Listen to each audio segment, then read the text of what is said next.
Waziri wa fedha wa Israel mwenye msimamo mkali Bezalel Smotrich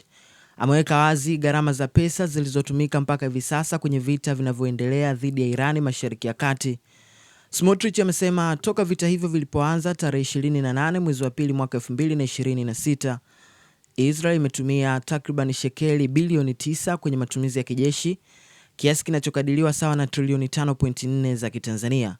huku nchi ya Marekani ikisema imetenga dola bilioni 16 sawa na trilioni 43.2 za Kitanzania kwenye misaada ya kijeshi kwa mshirika wake Israel dhidi ya Irani,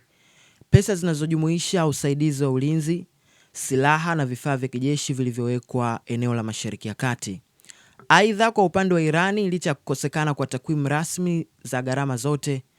idadi ya raia walioathirika inazidi kuongezeka, huku mashambulizi na mivutano ya kijeshi ikisababisha vifo na uharibifu wa mali kwa pande zote zinazohusika. Sasa hii ni moja kati ya taarifa ambayo nimeona nikufikishie pia wewe ambaye huwa tunakutana hapa na kujuzana habari zote zinazohusu huu mzozo unaoendelea Mashariki ya Kati. Hakikisha una follow ukurasa kwa ajili ya kupata taarifa nyingi zaidi.